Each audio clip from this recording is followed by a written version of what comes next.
মাংসর স্বাদকেও হার মানাবে ডিম আলু একবার এইভাবে বানিয়ে দেখুন, যেটা ডিম আলুর ডালনা বলতে পারেন, ডিম আলুর রেসিপিও বলতে পারেন। তো চলুন আজকের রেসিপিটা আপনাদের সাথে শেয়ার করি। নমস্কার বন্ধুরা, আমি মাধবী আর আমার চ্যানেল মাধবী পালে সকলকে জানাই অনেক স্বাগত। আজকের আমি যে রেসিপিটা করছি সেটা হলো ডিমের ডালনা বা ডিম আলুর রেসিপি। তো তার জন্য আমি এখানে আলু নিয়ে নিয়েছি, আলু এখানে 4 পিস নিয়ে নিয়েছি আর আলুগুলোকে একটু চিড়ে চিড়ে নিয়েছি আর গোটা আলু রেখেছি। আপনারা চাইলে এটাকে হাফ করেও নিতে পারেন। আর এখানে 4টে ডিম নিয়ে নিয়েছি। এছাড়া নিয়েছি দই, একটা পেঁয়াজ কুচি, আদা রসুন পেঁয়াজ আমি একসঙ্গে পেস্ট করব, টমেটো কুচি, 4টে থেকে 5টা কাঁচা লঙ্কা, এছাড়া টক দই আর এখানে মশলা। তো প্রথমে আমি ডিম আর আলুটাকে নুন, হলুদ, লঙ্কার গুঁড়ো দিয়ে ভালো করে মাখিয়ে রেখে দিচ্ছি। তারপরে 10 মিনিট পর আমি এগুলোকে ফ্রাই করব। তো চলুন 10 মিনিট হয়ে গেছে, এবারে আমরা ফ্রাই করে নিই। কড়াতে আমি এখানে সর্ষের তেল ব্যবহার করছি, আপনারা চাইলে এটা সাদা তেলেও করতে পারেন। তো আমি সর্ষের তেলের সঙ্গে এখানে 1 চামচ ঘি নিয়ে নিচ্ছি। এবারে দুটোকে মেল্ট হতে দেব। তারপরে এখানে আমি ডিম এবং আলুগুলোকে পরপর ভেজে নেব। তো দেখুন যেই একটা স্মেল বেরিয়ে গেছে, মানে তেলটা খুব ভালো গরম হয়ে গেছে। তারপর এখানে ডিম আলুগুলোকে দিয়ে দিচ্ছি আর দিয়ে আমি একটু লাল লাল করে ভেজে নিচ্ছি।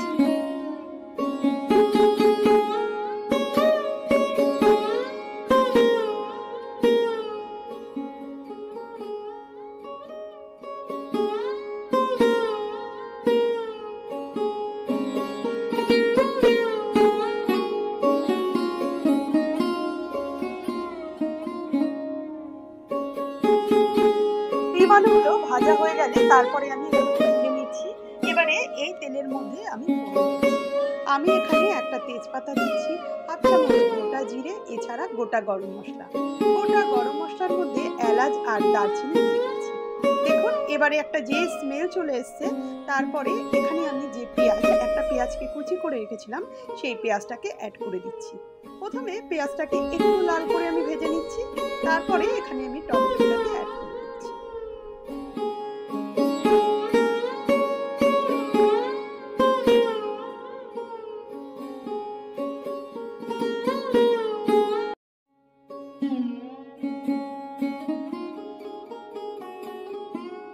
এবারে এর মধ্যে একটা টমেটোকেও আমি অ্যাড করে দিয়েছি ছোট ছোট করে কেটে। এবার টমেটোটাকে একটু ভালো করে আমি এই পেঁয়াজের সঙ্গে ভালো করে ভেজে নিচ্ছি। সঙ্গে আমি এখানে 1 চামচের মতো নুন অ্যাড করছি। খুব বেশি প্রথমে আমি নুন দেইনি, তো নুনটাকে দিয়ে আবার কিন্তু আমি ভালো করে মিশিয়ে নিচ্ছি। তারপরে আমি মিক্সি জারে পেঁয়াজ, আদা, রসুন, মানে একটা পেঁয়াজ, আদা আর রসুন একসঙ্গে পেস্ট করেছিলাম, সেই পেস্টটাকে এখানে অ্যাড করে দিচ্ছি। পেস্টটাকে অ্যাড করে দিয়ে কিন্তু খুব ভালো করে আমি কষিয়ে নিচ্ছি, যাতে কাঁচা ভাবটা পুরো কেটে যায়। তারপর এখানে আমি কিছু মশলা অ্যাড করছি, যেটার মধ্যে কাশ্মীরি লঙ্কার গুঁড়ো 1 চামচ, জিরের গুঁড়ো 1 চামচ, ধনের গুঁড়ো 1 চামচ, হলুদ গুঁড়ো 1/2 চামচ, এগুলোকে আমি অ্যাড করে দিয়েছি। দিয়ে আবার কিন্তু আমি খুব ভালো করে মিশিয়ে নিচ্ছি। এবারে আমি এত ভালো করে কষিয়ে নিচ্ছি যাতে মশলা থেকে সম্পূর্ণ তেল ছাড়ে, সেইভাবে কিন্তু আমি কষিয়ে নিচ্ছি। এর মধ্যে আমি সামান্য, মানে 1/2 চামচের থেকে কম একটু চিনি অ্যাড করেছি, যাতে মশলার কালারটা খুব সুন্দর আসে।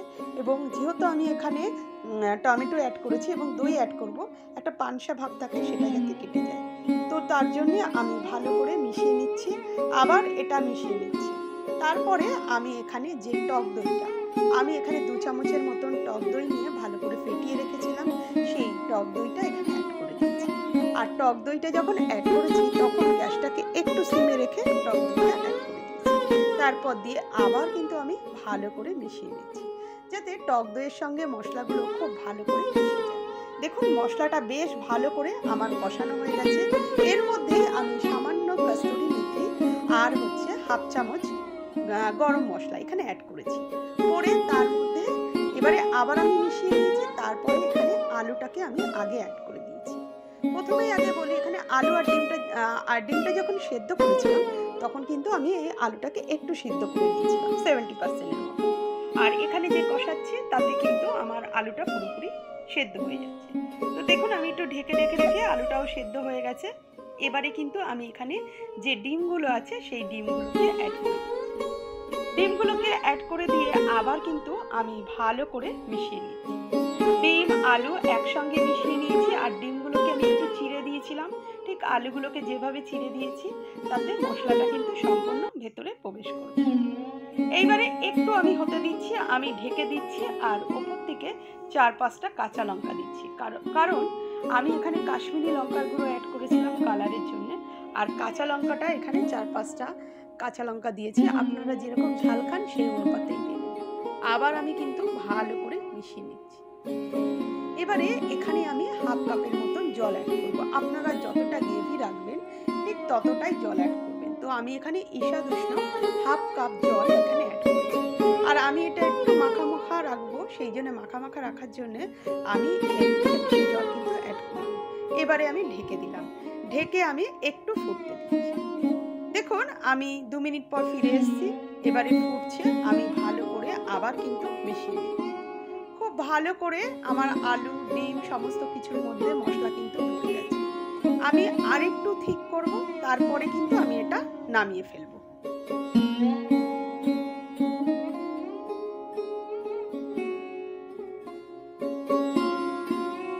আমি দেখে নিলাম, এর থেকে বেশি আমি ঠিক করব না।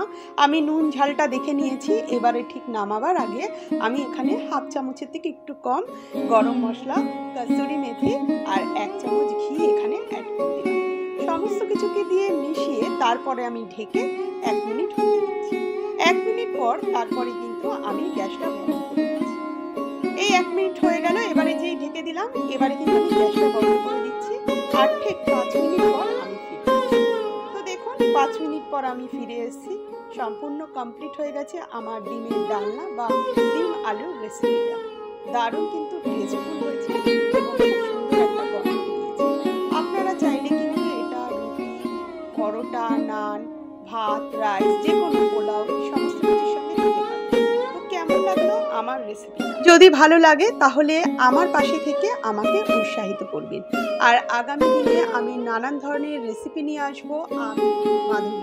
সম্পূর্ণ ভিডিওটা দেখার জন্য আপনাদেরকে জানাই ধন্যবাদ।